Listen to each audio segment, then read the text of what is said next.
This is CGTN, China Global Television Network.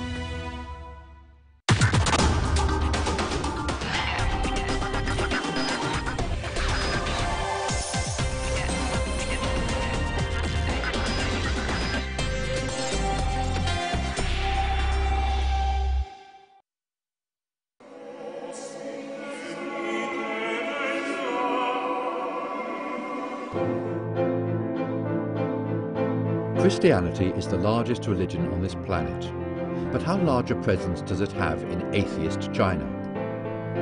An increasing number of farmers are turning to God and Jesus. What factors lie at the roots of Christianity booming in China's rural areas? 我们愿意与梵蒂冈方面共同努力，相向而行，推动这种建设性的对话和双方关系改善进程，不断取得新的进展。 China and the Vatican are said to be approaching a historic agreement that will normalize their bilateral relations after a rift lasting over 60 years. Will the day come soon? And what implications will it have on China and the world as a whole? Relations between China and the Vatican have improved lately, and hopes are rising that the two sides will reach an agreement on the appointment of bishops in China. Since the opening up of China, various forms of Western religion have spread quickly in China, especially from the 1990s onwards. At the moment, there are bishops appointed by the Chinese state and the so-called underground bishops who recognize the Pope as the ultimate authority. Also, the Vatican currently has diplomatic presence in Taiwan, which further complicates ties with Beijing.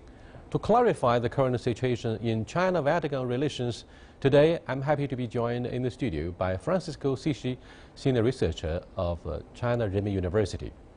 The recent speculation in the international media on normalization of ties between China and the Vatican has also triggered a debate on the spread of Christianity in China, which is a very thorny issue. And Zhong Hotao, assistant research fellow from the Taiwan Institute of the Chinese Academy of Social Sciences. The normalization of the relationship between China and the Vatican is not only about religion itself, it's also about highly closely related to cross-strait relationship. That's our topic. This is Dialogue. I'm Yang Rui.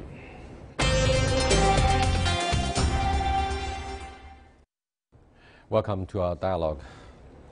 Francisco, to my knowledge, the alleged normalization of the official ties between mainland and the Vatican has been under discussion for a long time.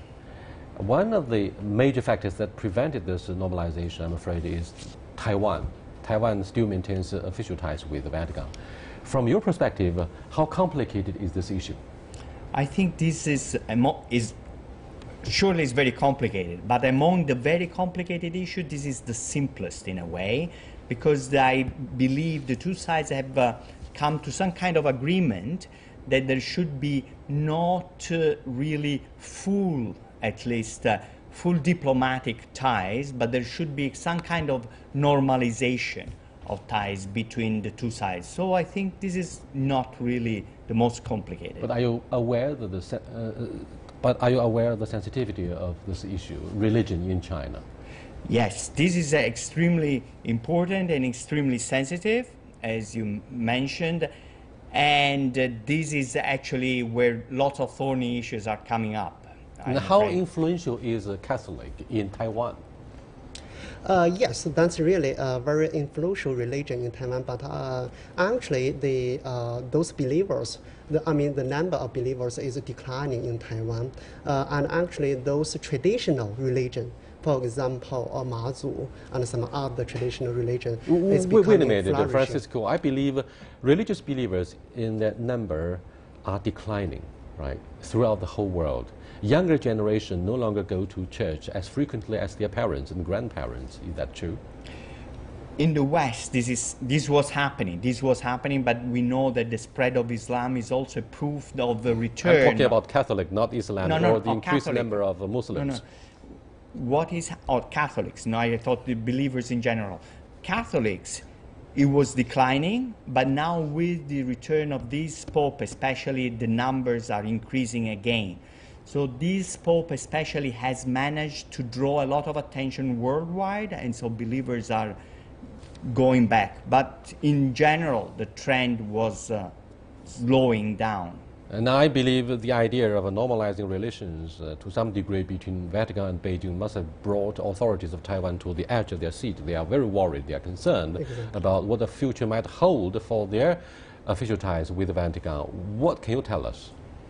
Yes, just as I said, the normalization between Vatican and China is not only about religion itself, it's also about cross-strait relationship. If Tsai Ing-wen just her cross-strait policy fundamentally, to accept 1992 consensus and one China principle, then maybe Chinese mainland will continue to show its goodwillness, and maybe the normalization between these two countries, between China and the Vatican, will be not achieved in the foreseeable future. Exactly. Will not be done quickly. Yeah, exactly. So, is it yet another sensitive issue to talk about the appointment of bishop in China directly by Vatican or by the religious authorities in China? As far as I know, now there is already a de facto agreement between the two sides. In fact, with the exception of a few bishops, both sides recognize about 120 bishops in China. So there is already de facto a mechanism, an agreement on the choice of bishops. However, there are lots of details still to be hammered down, but this brings me to some sense of optimism in further development. We have the highest authority in China, that is the Communist Party of China. Yeah. But bishops in China, of course, accept the ultimate authority of the Pope in Vatican. Now, everybody, particularly of the elder generation, believes that communism is a faith. It is the most important faith that cements all social groups. Today, faith starts to multiply in different directions. You have Christianity, Catholic, Muslim, Buddhism, you name it. So what do you think of the response from the Chinese government towards the alleged ultimate authority for the Catholic followers? The Chinese mainland always support the religion, the freedom of religion. That means it supports everyone to choose to believe any kind of religion, either Christianity or Catholic or some other religion. But the Chinese mainland emphasizes one point, that is the religion autonomy. That means it will never tolerate any interference from the foreign countries. That's actually the reason the appointment of the ordained of a bishop become a question or become a controversy between China and Vatican. I don't think that would be much controversial issue in future, since maybe we could choose another formula. For example, we could Chinese mainland or China could nominate only one bishop. Then maybe that bishop could be officially or formally appointed or ordained by the Vatican. Maybe that would become a solution. Yeah, maybe there is. I think there is an important point here. That is, both sides, as far as I know, they reached an agreement which is very important. That is, the Pope has religious authority over the bishops, but no political authority. There is a distinction, a very fine line, but also very important in principle, that there is a religious authority, and the Communist Party, being materialistic, atheist, has no religious authority and claims no religious authority. So here we have a very important point that is the ground for an agreement, for a positive compromise between Vatican and China on meeting the bishops. And also, in every country, the Vatican appoints bishops respecting the political sensitivity of each country. This happens in Italy, in Germany, and of course is bound to happen also in China. So in principle, there is no clash. In practice, there might be a lot of problems, but this is, in a way, normal life. You are just one small step short of mentioning a very sensitive practice in principle. That is the combination of a state with the church, with Iran being a wonderful exception, right?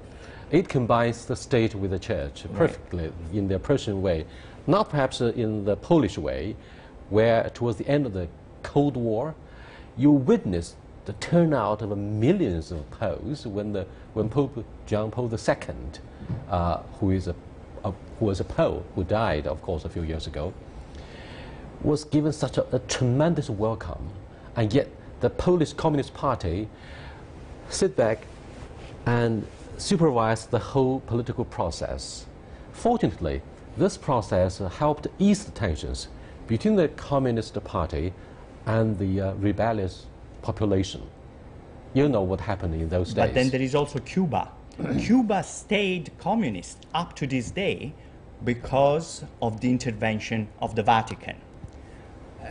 Before the fall, the Castro brothers went to the Pope.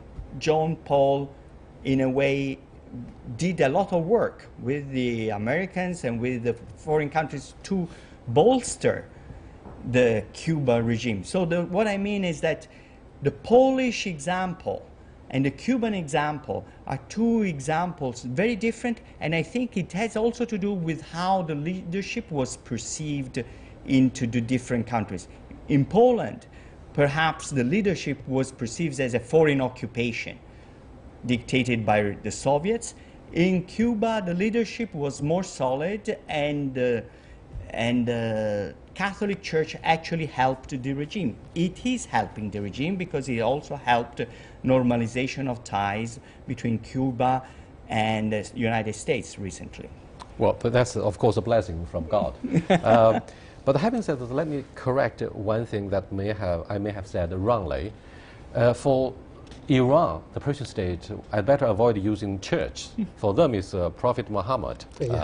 There's a big difference between mosque and church, so let me correct this. Otherwise, Persians will be angry with me. Exactly. So what do you think of the importance of having faith for the younger generation in cementing social cohesiveness and solidarity without dividing public opinions further? Actually, I did field research several years ago in countryside. According to my study, there are only about 20% or even lower about that number.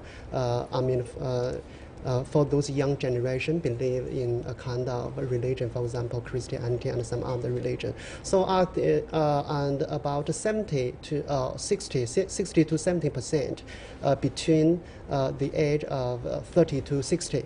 So compare with the middle-aged people, the young generation, the believers of young generation become declining. So I think that's in their daily life, the religion is not so important. The next immediate concern, I'm afraid, with the rapid urbanization moving forward so rapidly, millions of migrant workers are coming to the more prosperous coastal areas. They not only have left behind children in their millions, but also lonely wives and elder people. Do you believe faith will fill in the vacuum and help dilute their sense of loneliness and will help strengthen the spirit of humanitarianism so that they feel that they are still one family? I think this is part of a process of internal migration, industrialization, but also the fall of the traditional faith, so to speak Confucianism and Buddhism, but also Marxism or communism as a faith. So people need some kind of faith, and they find whatever is available. Now is fashionable, so to speak, some kind of Christianity. But then if you look down at what kind of Christianity it is a mishmash of local faith, Buddhism, Taoism, is not real thing. So here, I think it is important that the government looks at faith and religions very carefully, and also traditional faiths, faiths which have a history and a structure, can be more reliable than faiths and religions that spring up from from the countryside itself, because those kind of new religions are totally unreliable.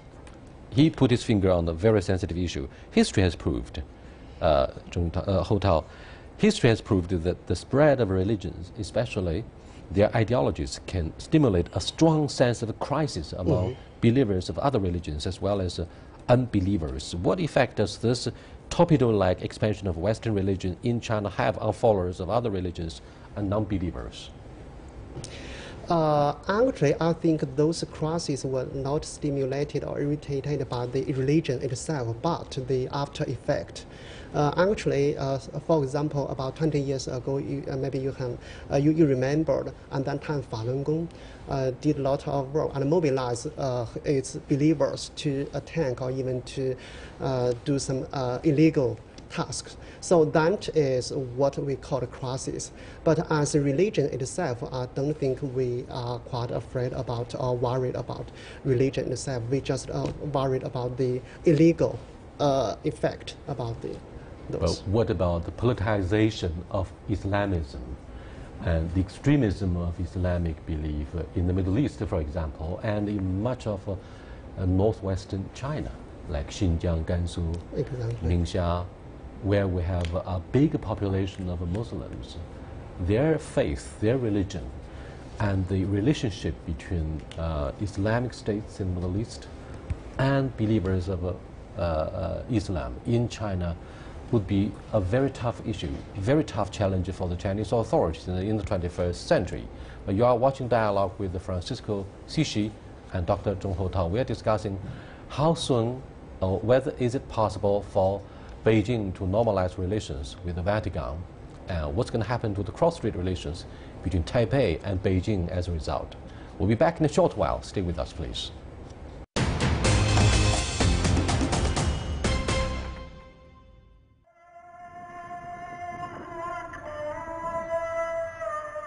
Is unemployment threatening Jordan's stability? They're young, educated, and unemployed, and they say Syrians are stealing their jobs.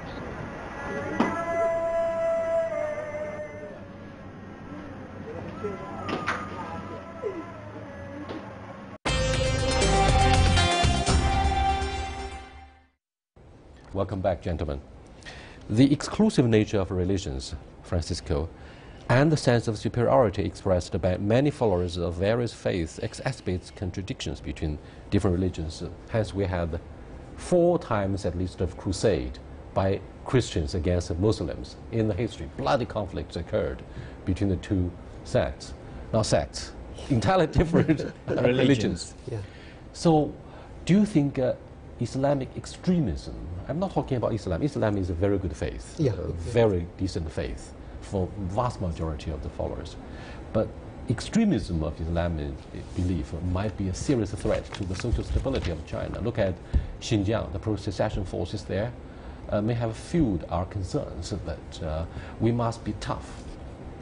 This is the problem. I think it has to do with the organization of Islam as a faith. They don't no longer have had a caliph.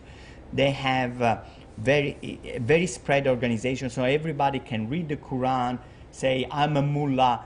He preaches his own version of Islam, and that is very hard to put back on track. So it has to do with the organization itself of Islam.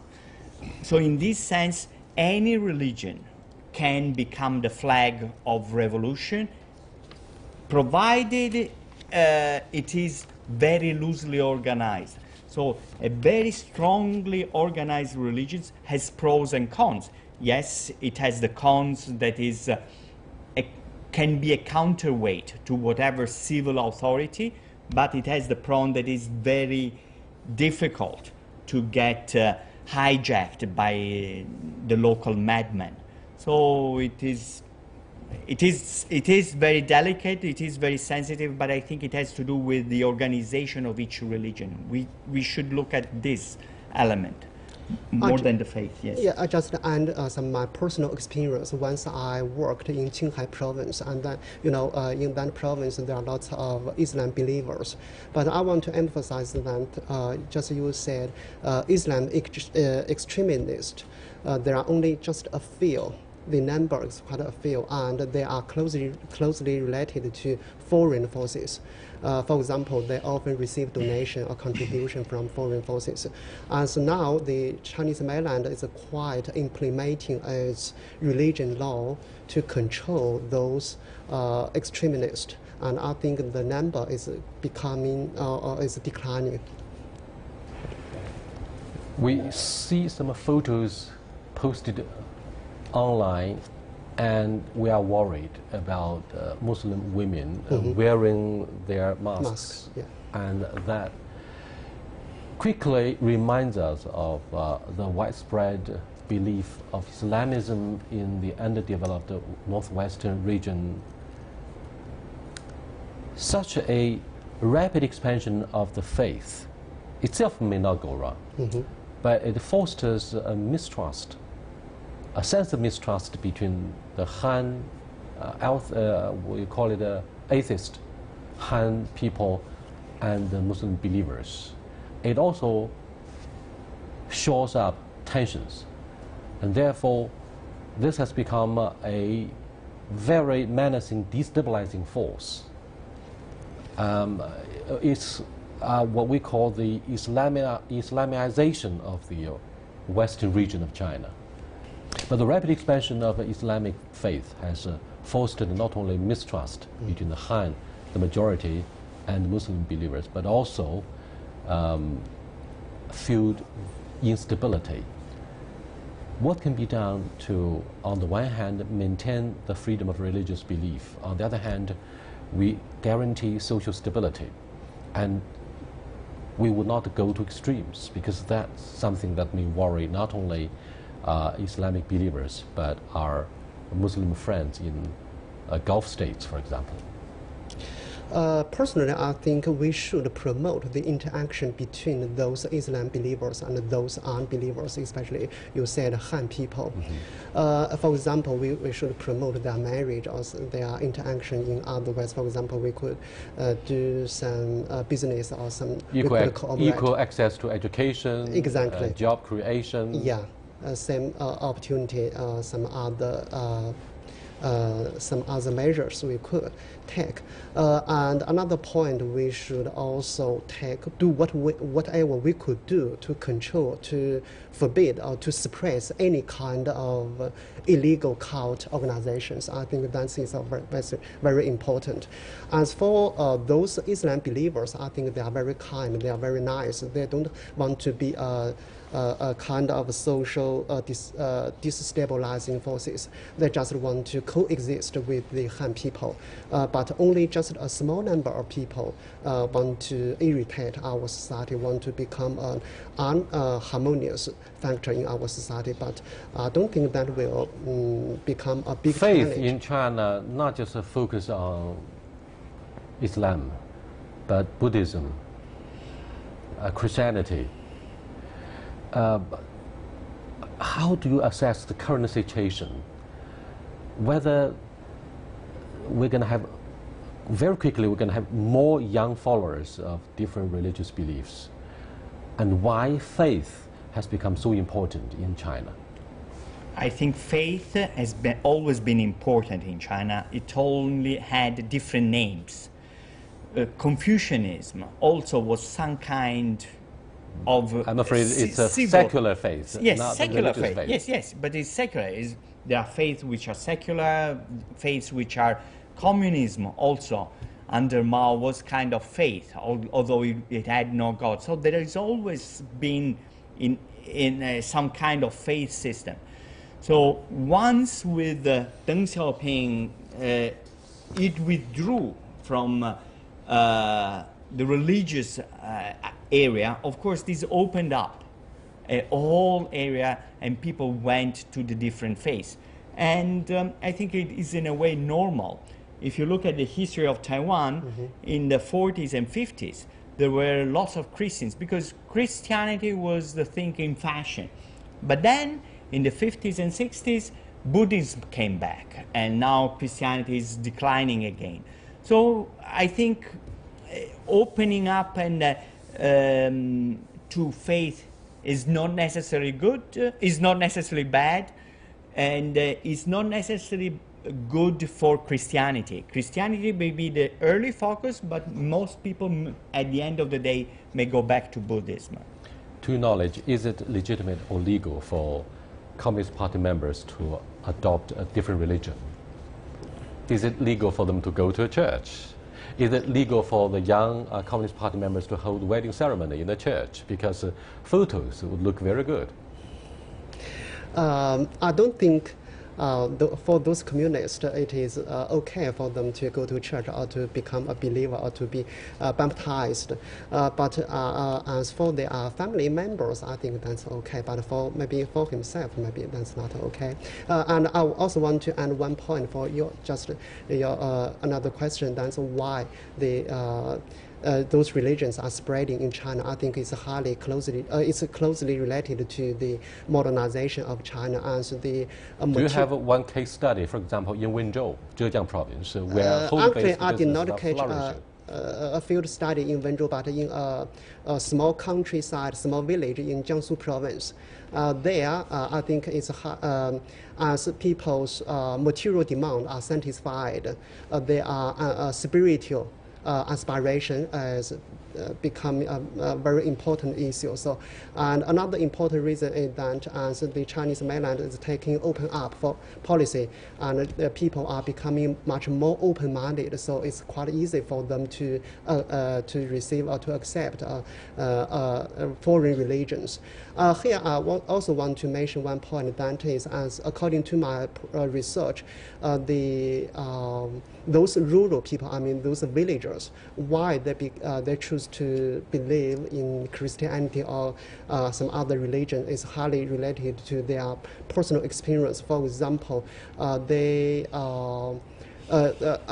about 40 or even to 50% of them suffer from disease, for example, cancer. So they think they could be saved or salvaged by God.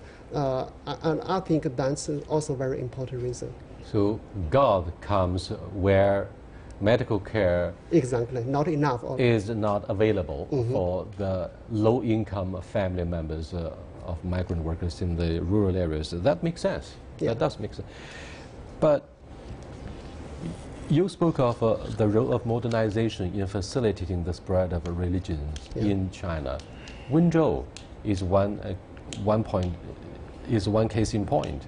Do you think the level of economic development has actually shored up people's passion for religion? I think so too, because many people first wanted to get money, they become richer, better off, and then they realize that money is not everything, and then this open up again to some other broader and greater goals in life. So religious were there, and I think they helped a lot of poor people, but also rich people who feel life with money is meaningless. At the end of the program, we should go back to what Francisco Sisi said. In Cuba, the Communist Party and the Catholic Church coexist peacefully, and that has brought about social stability. That is indeed something very meaningful. I'll see you next time. Goodbye.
This is CGTN, China Global Television Network.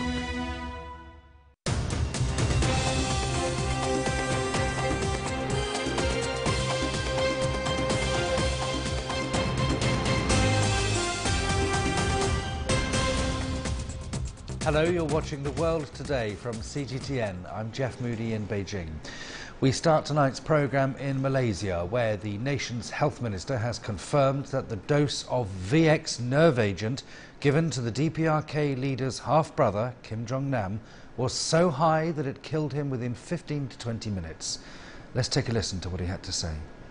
Well, he died in the ambulance.